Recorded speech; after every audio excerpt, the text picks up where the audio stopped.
కవిత speedup వరుస కార్యక్రమాలతో ప్రజల్లోకి కవిత. రైతులు, విద్యార్థులు, యువతపై ఫోకస్. మరోవైపు ఎంపీటీసీ, జెడ్పీటీసీ ఎన్నికలకు సన్నాహాలు. నేడు గద్వాలలో రైతు సంఘర్షణ సభ. ప్రభుత్వ తప్పుదాలపై ప్రత్యేక దృష్టి. నేర్చుకోరి,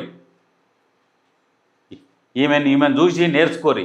ఈమె ఎంతసేపటికి ప్రజలల్లో వండుకుంటూ ప్రజలని మమేకం చేసుకుంటూ ఏం సమస్యలు ఉన్నాయి ప్రజల గురించి తెలుసుకొని ప్రభుత్వం దృష్టికి తీసుకొచ్చి ప్రభుత్వాన్ని విమర్శించుకుంటూ కూడా చేస్తుంది. ప్రభుత్వం విమర్శించుడు అంటే మాకు వీళ్ళ ప్రజలకి సమస్యలు ఉన్నాయి, ఇవి చెయ్యండి అని చెప్పేసి ప్రభుత్వాన్ని కోరుతుంది. ఇట్లా మాట్లాడుర్రి, నేర్చుకోర్రి. ఎంతసేపటికి బురద చల్లడం కాదు, ప్రజలలో వండుకుంటూ ప్రజా సమస్యలను ప్రభుత్వం దృష్టికి తీసుకొస్తుంది. ఆమె కాంగ్రెస్ ప్రభుత్వంలో ఉన్నామే కాదు కదా, ప్రతిపక్షమే కదా. ఎందుకంటే ప్రజలకు మంచి జరగాలి, మంచి చేయాలన్న ఉద్దేశంతో చేస్తున్నది. నేర్చుకో, కాళ్ళు మొక్కుర్రి. కేటీఆర్ మీ చెల్లెనేగా, తప్పేం లేదు. 100 సార్లు కాళ్ళు మొక్కు, తెలివని వస్తుంది. ఆమెలో ఉన్న తెలివి ఒక 10% అని వస్తుంది నీకు 100 సార్లు కాళ్ళు మొక్కితే. కమలనాథుల కన్నెర్రాజ్. BJP state chief house arrest. ఎంపీలు, ఎమ్మెల్యేలు, ఎమ్మెల్సీలు సైతం రామచంద్రరావు ఇంటి వద్ద ఉద్రిక్తత. భారీగా మోహరించిన పోలీసులు. కామారెడ్డి వెళ్లేందుకు యత్నించగా అడ్డగింత.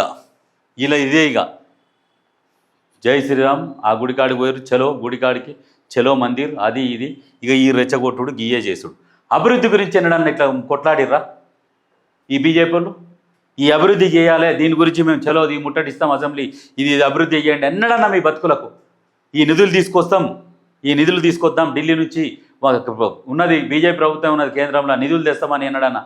లేదంటే ఇగో ఈ రోడ్లను అభివృద్ధి చేయండి, ఇగో ఇక్కడ ఈ బస్తీని అభివృద్ధి చేయండి అనే అభివృద్ధి గురించి ఎన్నడూ మాట్లాడిన ముఖాలు కావు ఈ బీజేపీ. ఎంతసేపటికి మతతత్వ రాజకీయాలు, రెచ్చగొట్టాలి, పబ్బం గడుపుకోవాలి. వీళ్ళకు ఒవ్వనికి దెబ్బ తలగదు, నొప్పి రాయి దెబ్బ కూడా తలగదు.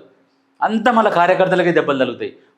వీళ్ళు ఇసురుకున్నాడు, రాళ్ళు ఇసురుకుడు. వీళ్ళేమో సేఫ్గా పోలీసు వాళ్ళకి ఇషారా చేస్తారు, సైగ చేసినట్టు తీసుకోపోని పోలీసు వాళ్ళ బండ్లు ఎక్కించుకొని ఇలా తీసుకొని పోతారు. అక్కడ కొట్టుకునేదేమో కార్యకర్తలు కొట్టుకుంటారు. ఇరు వర్గాలు కొట్టుకొని అలాగే రక్తాలు వెళ్తాయి. మళ్ళీ 2 రోజులు అయినాక ఇక ఈ మునగాలు పోయి హాస్పిటల్ పోయి మందలిచ్చి వస్తారు. మళ్ళీ బయటకు వచ్చి ప్రెస్ మీట్ పెట్టి ఒక్కనొక్కను వదిలిపెట్టాం, ఇది చేస్తాం, అది చేస్తామని మళ్ళీ రెచ్చగొట్టే మాటలు మాట్లాడతారు. అందుకనే బీజేపీ కార్యకర్తలు కావచ్చు, ఎవరైనా కావచ్చు, ఏ కార్యకర్తలైనా కావచ్చు, ఏ పంచాయతీలో పోకురి, అవసరమే లేదు మీకు. వాడిని ముందర నిలబడి కొట్లాడమని, ఒకడు ఉంటే వాడిని ముందర నిలబడమని, ఆ నాయకుడిని ముందర నిలబడి కొట్లాడమనుర్రి. ఒక దెబ్బ తగిలితే తెలుస్తుంది వాళ్ళకు నొప్పి, బాధ. వాళ్ళు పోరు, మీరే పోరి కొట్లాడుకోరి ఏమన్నా గారి. మేమైతే పేరు తెచ్చుకుంటాం, అధికారంలో ఉంటాం, మళ్ళీ ఎమ్మెల్యేలుగా చలామణి అవుతాం. ఇట్లా ఉంటుంది వీళ్ళది. అందుకనే నాయకుల మాటలు నమ్మకుర్రి. బీజేపీ కార్యకర్తలు మీకు ముందు చెప్తున్నా, మీరు మీ కుటుంబాన్ని ఫస్ట్ చూసుకోరి. మీరు ఆర్థికంగా బలంగా ఉన్నారా లేదా చూసుకోరి. వీళ్ళ మాటలు వినిపోతే మీ ఇంట్లోకి బియ్యం రావు, అన్నం రావు, ఏవి రావు. వినకుర్రి, వీళ్ళ మాటలు అసలే వినకుర్రి. కొట్లాడితీళ్ళని కొట్లాడుకొని, ఈ నాయకులంతా పోయి కొట్లాడుకొని వాళ్ళు కొట్టుకొని ఓడు అంగిలు చింపిందని కొట్టుకొని, కానీ మీరు కదలకూరి, సపరేట్ కూర్చోరి. గ్రేటర్ గల్లీలో చెత్తలొల్లి. రామ్కి వర్సెస్ స్వచ్ఛ ఆటోలు. ఆటోల ముసుగులో మధ్యవర్తుల దందా. కూలీలను పెట్టుకొని లక్షల దోపిడీ. పైసలు ఇస్తేనే చెత్త ఎత్తుడు, లేదంటే ఆ ఇంటి దిక్కు చూస్తలే. స్లమ్స్లోకి రాకపోవడంతో రోడ్ల పక్కన వేస్తున్న జనం. 2009 ఒప్పందం ప్రకారం రోడ్లపై చెత్త లేకుండా చూడాల్సిన బాధ్యత రామ్కిదే. మధ్యలో జీహెచ్ఎంసీ అధికారుల ఎంట్రీతో మారిన సీన్. చెత్త సమస్యపై సీఎం సీరియస్. ఆటో కార్మికులు, రామ్కి అధికారులు కూర్చొని చర్చిస్తేనే కొలిక్కి. వాస్తవంగా రోడ్ల మీద చెత్త ఎత్తే బాధ్యత మొత్తం రామ్కి తీసుకున్నాడు. రామ్కిదే బాధ్యత.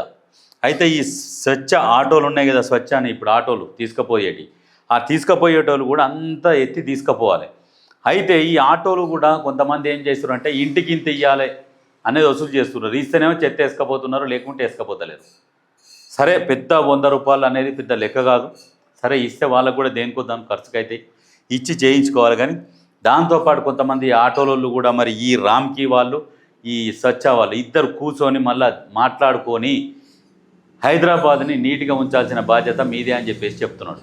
ఒకవేళ వాళ్ళు గనక రామ్కి వాళ్ళు గనక వినకుంటే వాళ్ళ మీద ఖచ్చితమైన చర్యలు ఉంటాయని చెప్పేసి చెప్తున్నారు.